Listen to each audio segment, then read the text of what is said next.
E aí, minha gente, como é que vocês estão? Quem acompanha o canal sabe que desde que o iFísica surgiu, em abril de 2020, toda semana eu posto algum vídeo aqui no YouTube. Nunca ficou uma semana sem um vídeo ser postado aqui. A questão é que essa semana, ela tinha tudo para ser uma semana que eu não ia postar. Ia ser a primeira semana nesses 3 anos e meio que nenhum vídeo ia ser postado no meu canal. Isso porque, caso vocês não saibam, caso vocês não saibam ou não, vocês não sabiam porque é a primeira vez que eu tô falando, mas enfim, eu peguei Covid, nesses dias e, enfim, fiquei com febre, minha garganta não tá legal e tudo, enfim, ficou impossível eu gravar algum vídeo para eu postar essa semana. A questão é que toda semana eu sempre postei vídeo, desde o início do canal, e eu não queria ficar uma semana sem postar. Também porque, enfim, o algoritmo não é muito simpático quando você fica uma semana sem postar e tudo. Então, enfim, eu queria fazer alguma coisa para que pelo menos tivesse algum vídeo aqui. E aí o que eu pensei? Como não dá para eu gravar, enfim, já tá difícil na verdade gravar esse videozinho por conta da minha garganta tá inflamada também, e ainda, enfim, minha temperatura não abaixou completamente. Mas, enfim, para não ficar sem vídeo aqui no canal, eu decidi repostar um vídeo antigo. Um dos primeiros vídeos que eu postei no canal, lá no início de 2020, que foi, mais especificamente, eu escolhi o vídeo da emissão térmica, que é o vídeo do canal que eu mais gosto. Os primeiros vídeos do canal, eles têm uma visualização um pouco menor, por serem os primeiros vídeos do canal, e muitos dos novos ouvintes aqui do iFísica não conhecem esses vídeos, por serem os primeiros vídeos. Então eu decidi pegar, desses primeiros vídeos, eu acho que foi o 12º vídeo que eu postei, e no canal, e enfim, é o vídeo que eu mais gosto. Então, enfim, para não ficar sem nenhum tipo de vídeo aqui, fica aqui então o vídeo da emissão térmica de 2020, para você assistir. Claro, vocês vão perceber que o audiovisual dele está bem pior do que é o audiovisual dos vídeos hoje. Isso é algo muito bom, porque mostra pelo menos que o canal tem avançado. Mas, enfim, apesar do audiovisual ter suas limitações, o conteúdo tá muito bom. Inclusive é o vídeo que eu mais gosto. Então, enfim, foi mal aí pela semana sem vídeo novo, mas enfim, acabou sendo complicado. Mas é isso, volto com vocês então na semana que vem. Aproveitem essa reprise.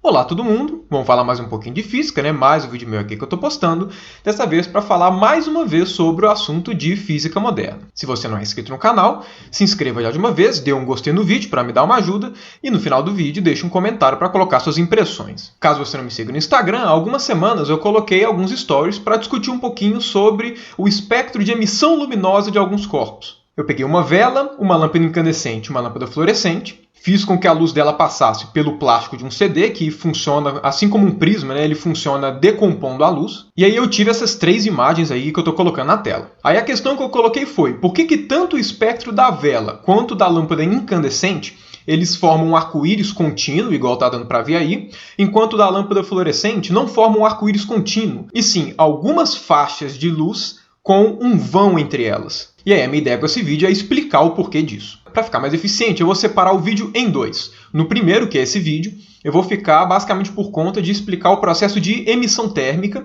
que é o processo de emissão envolvido tanto no caso da vela quanto da lâmpada incandescente. E vou deixar para falar no próximo vídeo a natureza da emissão da lâmpada fluorescente, que é uma emissão por transição eletrônica. Separando o vídeo em 2, dá para poder falar um pouquinho melhor de cada um sem ter muita pressa e talvez fique um pouco mais claro. Então, para poder começar a falar de emissão térmica, vamos começar pelo básico do básico, que é o que é a emissão térmica. Uma coisa que nós observamos no nosso cotidiano é que todos os corpos que possuem alguma temperatura emitem energia em forma de calor, ou mais precisamente, corpos com temperatura emitem radiação, emitem luz. E uma coisa que eu vou já deixar clara desse momento para frente é que os termos radiação, luz e onda eletromagnética, eu vou tratar eles aqui como sinônimos. Então, toda vez que eu falar radiação e luz, é a mesma coisa de eu falar ondas eletromagnéticas. É claro que um corpo ele pode emitir luz por diversos processos existentes. Pode ter 500 processos que fazem um corpo emitir luz.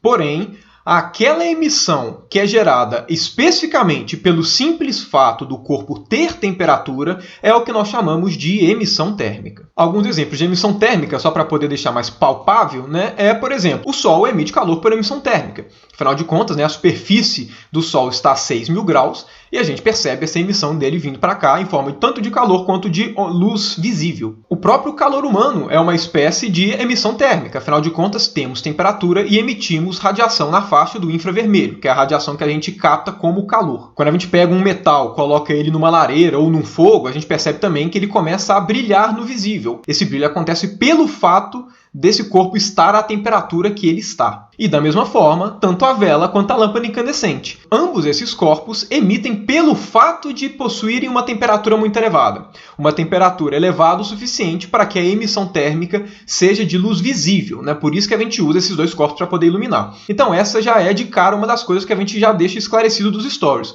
Por que tanto a vela quanto a lâmpada incandescente tem um espectro muito semelhante, né, e um espectro contínuo? Pelo fato de que ambas emitem luz pelo mesmo processo, que é o processo de emissão térmica. Tendo em vista que agora a gente sabe o que é emissão térmica, a gente agora tem que caracterizar esse processo de emissão. E a caracterização da emissão térmica passa por duas partes. Uma delas que tem origem não quântica, e o segundo ponto que a gente vai precisar colocar, né, física quântica para poder explicar 100%. Então, primeiro ponto que a gente tem que passar. Por que corpos com temperatura emitem radiação? Ou seja, qual que é a relação entre ter temperatura e emitir radiação? Qual é o processo envolvido aqui no meio? E segundo, como que é a cara da distribuição térmica? Como é que é a cara da emissão térmica? Ou seja, o que vai fazer com que o corpo emita muita radiação? O que vai fazer com que o corpo emita pouca radiação?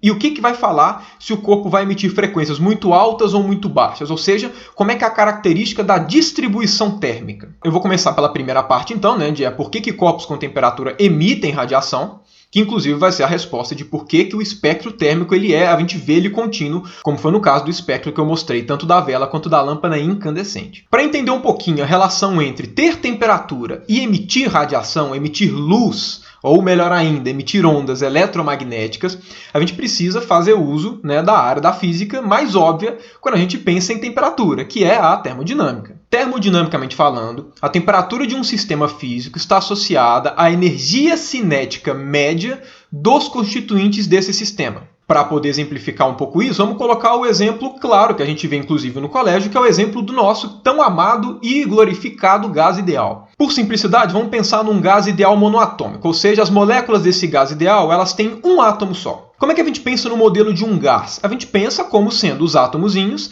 cada um deles com a sua energia cinética, né, com a sua velocidade. A gente tem aqui, né, eles se chocando uns com os outros, enfim, eles estão em um certo recipiente. Quando a gente pega um gás em que as moléculas estão pouco agitadas, ou seja, com pouca energia cinética na média, nós associamos a ela menores temperaturas. Quando nós pegamos um gás que as moléculas constituintes, né, elas estão numa velocidade maior, elas estão mais agitadas, nós associamos a esse gás uma temperatura mais elevada. Agora, quando a gente analisa o espectro térmico de algum corpo com temperatura, a gente não está pensando em gás. A gente está pensando em quê? Eu tenho um livro, eu tenho um computador, eu tenho algum objeto sólido que possui uma temperatura e, por conta disso, emite radiação. Então, qual que vai ser a noção de temperatura para esses sólidos? Porque, obviamente, eu não posso pensar da mesma forma que eu penso para o gás. Porque, afinal de contas, a energia cinética dos gases, que vão estar relacionadas aqui nesse meu exemplo do gás ideal monoatômico, a temperatura, é a energia cinética de translação. Obviamente, quando a gente pensa em um sólido, os átomos eles não são livres para se movimentar no espaço, eles estão presos em uma rede. Os átomos estão presos ali numa certa estrutura. Então, obviamente, a temperatura de um sólido não pode estar associada a esse tipo de energia cinética, porque num sólido não existe esse tipo de mobilidade. Apesar de num sólido não ter esse tipo de mobilidade, a gente pode sim associar a energia cinética a esses caras, que vai estar relacionada à sua temperatura. Como é que é a energia cinética? A energia cinética tem três tipos possíveis, que é a energia cinética de translação, né, que enfim é o caso do gás ideal. A gente tem energia cinética de rotação, ou seja, se a gente tem um corpo e ele roda, isso é um tipo de energia cinética, é um tipo de energia relacionada ao movimento. E o terceiro tipo de energia cinética, que é a energia cinética de vibração. Quando a gente tem um sisteminha, por exemplo, massa-mola, que vibra, essa vibração ela é em termos de energia cinética. Então, de certa forma, cada um desses três tipos de energia cinética colaboram para a nossa noção de temperatura de um sistema termodinâmico. Quando a gente vai pensar no sólido, a gente tem associado à temperatura a vibração do sólido. De forma que, se um sólido estiver muito quente, né, a rede desse sólido vai vibrar muito. E se ele estiver muito frio, a rede desse sólido vai vibrar pouco. Além disso, uma outra coisa que a gente tem que ter em mente é que as vibrações dos átomos de um sólido elas não são individualizadas. Ou seja, se eu tenho um sólido com uma estrutura ali, uma estrutura cristalina, os átomos estão dispostos em uma rede. Se um desses átomos vibram, eles vão fazer vibrar também os átomos no seu entorno, porque afinal de contas existe uma rede ligando eles. Por consequência, esses átomos que estão no entorno, que sentiram a vibração desse primeiro, também vão fazer com que os seus vizinhos vibrem. Ou seja, a moral da história é: a vibração de um sólido qualquer não constitui uma vibração dos seus átomos isoladamente. As vibrações de um sólido, elas constituem uma vibração da rede como um todo. Você tem vibrações que passam por todo o sólido, e essa vibração é um tipo de energia cinética, que na média pode ser associada à temperatura desse sólido. Então vamos fazer aqui os ganchos. Um sólido, pelo fato de ter temperatura, vai estar com a sua rede vibrando. Pelo fato da sua rede vibrar, significa que os átomos que estão nessa rede também vão vibrar. Essa vibração que os átomos sentem devido à vibração da rede também vai ser parcialmente transferida para a nuvem eletrônica desse átomo. Agora vamos pensar o seguinte: pega os átomos da extremidade do nosso sólido. O núcleo dele está vibrando e, além disso, a nuvem eletrônica dele também está vibrando. Como a nuvem eletrônica é negativa e o núcleo do átomo é positivo, a gente vai ter aqui um dipolo oscilante. Ou seja, a gente vai ter um sistema com carga positiva e negativa que oscila devido às vibrações da rede, que são devido ao fato do corpo ter temperatura. Agora, nós sabemos do eletromagnetismo básico que dipolos que oscilam a uma determinada frequência emitem radiação nessa mesma frequência. Então, se você tem um sisteminha de carga positiva e negativa que oscilam a 3 Hz, ou seja, oscilam 3 vezes por segundo, a radiação que ele vai emitir, a luz que ele vai emitir, também vai ter frequência de 3 Hz, porque a frequência depende da fonte. Ou seja, aqui agora nós temos uma questão de causa-consequência. A temperatura faz a rede oscilar faz com que os átomos individualmente oscilem. Essas oscilações vão ser transferidas também para a nuvem eletrônica, que em conjunto com o átomo vai formar um sistema de dipolo que oscila. Esse dipolo oscilante vai emitir radiação, que é de fato a radiação da emissão térmica. Levando em conta que as emissões que esse sólido vai fazer, as emissões de radiação que esse cara vai fazer, as frequências elas são relacionadas à vibração da rede, uma cara qualitativa do espectro térmico ele tem que ser obtido, então, pela análise de quais frequências podem ser emitidas por um sólido. Porque, afinal de contas, a frequência que a rede do sólido vibrar que vão corresponder, às frequências da radiação emitida. Então, a gente precisa entender agora como são as vibrações da rede de um sólido. Porque, descobrindo como elas são, a gente descobre a cara qualitativa dessa distribuição térmica. E esse ponto chega um raciocínio interessante, que é o que vai explicar por que a radiação térmica é contínua. Então, vamos lá. Todo objeto sólido só vai oscilar de acordo com seus modos normais de vibração. Para explicar o que são modos normais de vibração, eu vou usar como auxílio uma corda, porque é mais fácil de explicar. E o raciocínio da corda pode ser generalizado para o raciocínio do sólido que a gente está levando em consideração. Isso porque tanto o movimento de oscilação de uma corda quanto de vibração de um sólido são movimentos oscilatórios. E todo corpo que desenvolve algum tipo de movimento oscilatório sempre desenvolve esse movimento em termos dos modos normais. Então vamos lá, vamos pegar o exemplo da corda, que é mais simples. Imagina que você pega uma corda e segure ela nas duas extremidades. E você vai colocá-la para oscilar de um jeito qualquer. O fato de você estar prendendo a corda pelas extremidades vai fazer com que nem todo tipo de oscilação seja permitido nessa corda. A corda só vai poder vibrar de determinados jeitos específicos, que são os que a gente chama de modos normais de vibração. Os modos normais são aquelas formas de oscilar mais simples que existem nas cordas, que casem com a condição de que nas extremidades elas têm que estar paradas. Vamos lá, vamos colocar alguns exemplos na prática que visualmente é mais fácil entender o que são modos normais. Qual que é a maneira mais simples que uma corda presa nas extremidades tem para poder vibrar? A maneira mais simples que ela tem é fazendo esse movimento que vai aparecer na tela, que é o movimento em que ela toda vibra como se fosse uma coisa só. Se a gente for analisar esse movimento de oscilação, esse é o que a gente chama de primeiro harmônico. Esse movimento de oscilação, se a gente for analisar, ele corresponde a uma onda com um comprimento de onda igual a 2 vezes o tamanho da corda. Porque se a gente fosse fazer uma onda completa, correspondente a essa oscilação, ela daria exatamente 2 vezes o tamanho da corda. Qual que seria a segunda forma mais fácil do corpo vibrar? Seria o que a gente chama do segundo harmônico, que é esse que está aparecendo na tela. A diferença dele para o caso anterior é que o caso anterior, os nós da onda estavam só nas extremidades, não tinha nenhum nó no meio da corda. Mas percebam que esse modo normal é permitido, por quê? Porque as extremidades continuam fixas. Para esse caso, o comprimento de onda dessa oscilação corresponde ao comprimento da corda. A terceira forma mais fácil dessa corda oscilar agora é desse jeito daqui, que corresponde ao caso anterior com mais um nó no meio da corda. Ou seja, as vibrações mais simples que podem acontecer na corda são aquelas que você vai acrescentando sempre uma dessas bolinhas de oscilação ao longo da corda, que são chamados os harmônicos das cordas. Qualquer oscilação um pouco mais doida que uma corda pode fazer,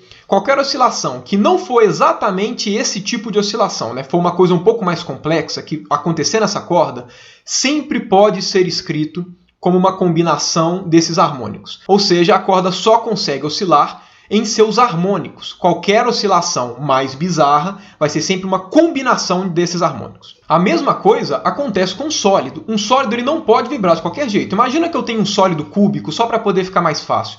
Um sólido cúbico ele é análogo à corda em 3 dimensões. O sólido, quando ele vai vibrar, imagina que ele vai fazer um movimento de vibração que ele reduz, aumenta, reduz, aumenta, reduz, aumenta. Essas oscilações, da mesma forma que os modos normais da corda, as oscilações permitidas no sólido têm que ser aquelas que combinem com o tamanho do sólido. Então, assim como a corda, o sólido também só vai vibrar em modos normais de vibração. Agora, vamos voltar ao exemplo da corda, porque explicar com a corda é mais simples, já que ela é unidimensional. A gente sabe que se um sólido vibra, ele vai emitir radiação.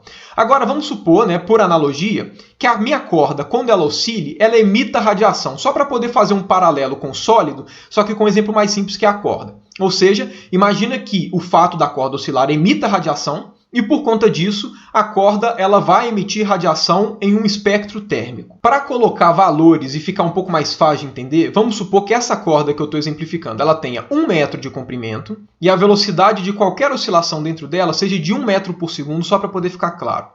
Se a gente for analisar cada um dos harmônicos, a gente consegue falar quais vão ser as frequências que a corda pode vibrar, que são as frequências correspondentes a cada um desses harmônicos, que são as frequências que a corda pode vibrar. Usando esses dados que eu coloquei, as frequências são o seguinte: a menor frequência que essa corda pode vibrar é de meio Hz. A segunda frequência, que é aquela com um nó no meio, é de 1 Hz. A terceira frequência possível é de 1,5 Hz. A próxima vai ser 2 Hz e por assim vai. Ou seja, as frequências permitidas são aquelas que são múltiplas de meio Hz. Ou seja, meio, 1, 1,5, 2, 2,5, 5 bilhões, 5 bilhões e meio, 2 bilhões, 2 bilhões e meio. Todas essas frequências que são inteiras ou semi-inteiras podem ser frequências que essa corda, que eu exemplifiquei, oscila. Se a gente fizer aquela analogia, que da mesma forma que um sólido vibrando emite radiação, a corda vibrando também vai emitir, só para poder fazer uma analogia aqui, essas frequências que a corda oscila correspondem às frequências da radiação que ela emitiria. Ou seja, o espectro térmico que a corda poderia emitir, as frequências que ela poderia emitir, são essas frequências correspondentes aos harmônicos. Mas aí você pode estar se perguntando, essas frequências que a corda pode oscilar e, por consequência, são as frequências que ela pode emitir, não são contínuas. E quando a gente pega o espectro, por exemplo, da vela ou da lâmpada incandescente, é uma coisa contínua. Eu não estou vendo um monte de risquinho correspondente a essas frequências permitidas. É todo mundo preenchido. Ou seja, não é discreto igual nesse caso da corda. E essa indagação faz muito sentido, porque, vamos lá, estritamente falando, a radiação térmica não é constante. Ela não é constante, rigorosamente falando, mas na prática, efetivamente, ela é constante. Por que eu posso falar isso? Vamos lá, vamos pegar aquelas primeiras frequências do primeiro harmônico, segundo harmônico, terceiro harmônico, só para a gente poder entender a ideia. A primeira frequência permitida, que é do primeiro harmônico, é de 0,5 Hz. Se eu quero passar para a próxima frequência permitida, eu tenho que somar 0,5. Ou seja, para passar do primeiro harmônico para o segundo harmônico, eu tenho que aumentar 100% a minha frequência. 100% é uma razão considerável. Se eu quero mudar do segundo harmônico para o terceiro harmônico, eu também tenho que acrescentar meio. Só que perceba que agora, do segundo para o terceiro, esse meio Hz corresponde a 50% de aumento na frequência. Se eu passar do terceiro para o quarto harmônico, vai corresponder a 33% de aumento. Percebam que, à medida que eu vou aumentando a frequência de oscilação, esse incremento de meio Hz ele é cada vez menos significativo percentualmente. Agora vamos lá, quais são as frequências das ondas eletromagnéticas da luz visível, por exemplo? A menor frequência que a gente consegue ver é a frequência da luz vermelha. A luz vermelha é uma onda que oscila a 400 trilhões de Hertz, ou seja, ela oscila 4 seguido de 14 zeros vezes por segundo. É muita oscilação por segundo. Agora, olha só, essa oscilação, 400 trilhões de hertz, é uma oscilação permitida nessa corda. Qual seria a próxima oscilação permitida? Seria 400 trilhões, 5 hertz. Agora, olha só, esse meio hertz que eu aumentei do 400 trilhões para o 400 trilhões,5 corresponde a 0,14 zeros 125%. Ou seja, eu passar de uma frequência para a próxima permitida, nesse caso, é uma mudança quase que contínua. 0,5 Hz no meio de 400 trilhões de Hz não é quase nada. Então, quando você vai ver as frequências permitidas para frequências muito elevadas, o espectro é praticamente contínuo. Não existe precisão que consiga diferenciar meio Hz para uma onda eletromagnética.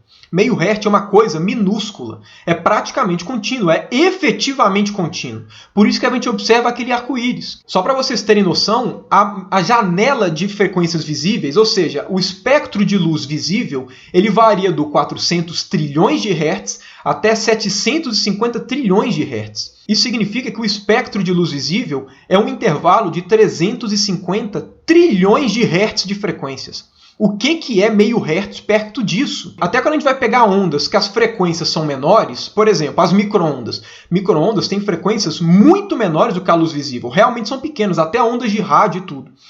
As micro-ondas, elas vibram a 100 bilhões de vezes por segundo. O que é meio Hz perto de 100 bilhões de Hz? Se a discretização, se a separação entre as frequências for minúscula o suficiente para que isso não seja detectável ou visível, efetivamente o que a gente observa é uma coisa contínua. Mas agora vem a questão, ok, a radiação térmica que vai ser emitida, as frequências que vão ser emitidas, correspondem às oscilações do sólido, que eu fiz a analogia aqui com oscilações na corda, mas é exatamente a mesma ideia. Aí vem a questão principal. Como é que eu sei que ela vai vibrar em todas essas frequências? Porque poderia ser que o corpo vibrasse somente em algumas frequências, e aí a gente não ia ter o espectro contínuo. Poderia ser que ele vibrasse somente em uma frequência ou outra. Ou seja, como é que eu sei em quais frequências que ele vai vibrar? Ele realmente vai vibrar em todas as frequências possíveis? E quem vai nos dar essa resposta é a termodinâmica. Quando você tem um sistema que pode ter diversas configurações, que nesse caso aqui, quais são as configurações possíveis? Vibrar no primeiro harmônico, vibrar no segundo harmônico, vibrar no terceiro harmônico, vibrar no 50º harmônico e por aí vai.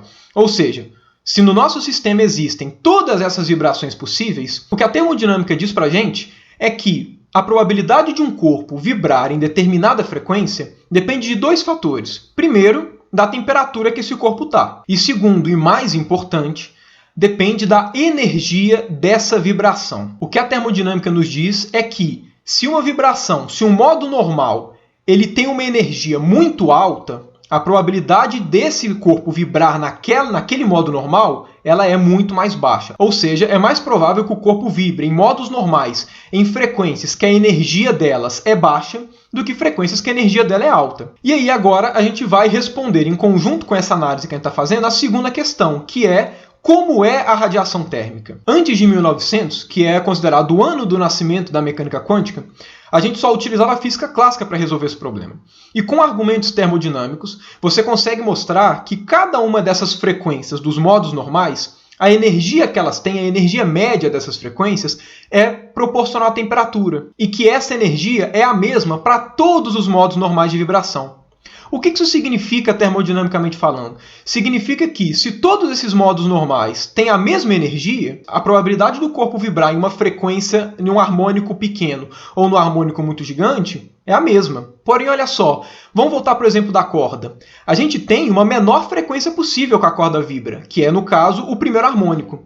Mas a gente não tem uma maior frequência que ele vibra. A maior frequência é infinita. Existem infinitos modos de vibração. E esse infinito cresce para as frequências maiores. Ou seja, se existem infinitos modos de vibração, infinitas frequências possíveis para se vibrar, e cada uma dessas frequências tem a mesma energia, significa que a probabilidade do corpo vibrar em qualquer uma dessas frequências é a mesma. Se existem infinitos modos com infinitas frequências, eu vou ter uma energia infinita emitida por um corpo com temperatura. Porque existem infinitas frequências altas e todas elas são igualmente prováveis do corpo vibrar. E aí, quando você vai fazer o gráfico da energia emitida por frequência, você obtém esse gráfico daqui. que é conhecido como a catástrofe do ultravioleta. Foi então que, em 1900, um físico chamado Planck propôs uma forma diferente de resolver esse problema. E essa forma que ele propôs é considerado o nascimento da mecânica quântica. O que ele falou foi basicamente o seguinte: a energia de cada modo de vibração é proporcional à frequência dele e é sempre múltipla de uma quantidade inteira. Percebam que, como qualitativamente, falar que a energia é proporcional à frequência resolve o problema. A gente tem infinitas frequências, sendo que esse infinito é para as altas frequências. Se a gente fala que a energia é proporcional à frequência, significa que quanto maior a frequência do modo normal, maior é a sua energia. Se esse modo normal tem uma energia maior, a probabilidade do corpo vibrar naquele modo normal é menor. Então, à medida que você aumenta a frequência, você aumenta as energias dos modos normais e você diminui a probabilidade do corpo vibrar naquelas frequências. Então, significa que o corpo vai vibrar mais nas menores frequências. E não existem infinitas menores frequências, existe uma quantidade finita de frequências pequenas. Por consequência, quando você coloca esse resultado, você acaba com aquela explosão de energia. Você chega numa distribuição térmica que ela é finita e que é conhecida como distribuição de Planck ou lei de Planck. Todo corpo com alguma temperatura tem uma região de frequências em que ele emite mais. E essa região de frequência também depende da temperatura. Então, olha só, eu vou colocar 3 gráficos aqui correspondentes à radiação da emissão térmica de um corpo com a temperatura do Sol, com a temperatura de uma lâmpada incandescente e com a temperatura do corpo humano. Essa região com arco-íris corresponde exatamente à faixa de frequência, do espectro visível. Perceba que o Sol, não coincidentemente, ele emite majoritariamente no espectro visível. Na verdade, é por isso que nós enxergamos o espectro visível, por uma questão de evolução, por uma questão de seleção natural. Porque o Sol ele emite mais energia no espectro visível. Agora, olha só, repara o corpo humano. O corpo humano praticamente não emite nada no visível, mas ele emite muito no infravermelho, que é a região que a gente sente como calor. Por isso que a gente sente o calor humano. Agora pega o caso intermediário, que é o caso da lâmpada incandescente. Percebam que a maior parte da emissão dela não está na luz visível, está no infravermelho. Só que ela tem um rabinho de luz visível, mais para a parte do vermelho. Por isso que uma lâmpada incandescente, a luz dela é mais avermelhada, e é por isso que ela esquenta muito. Porque a maior parte da energia que ela emite não é de luz visível, e sim de energia infravermelha. Bom, era basicamente isso que eu queria falar nesse vídeo. Se você gostou, dê um gostei no vídeo, se inscreva no canal se você não é inscrito, e deixe seu comentário a respeito do que você achou desse vídeo. Na próxima semana eu vou colocar o vídeo a respeito da emissão por transição eletrônica, que é o que rege a luz emitida por uma lâmpada fluorescente. No mais, obrigado pela audiência até aqui e até o próximo vídeo.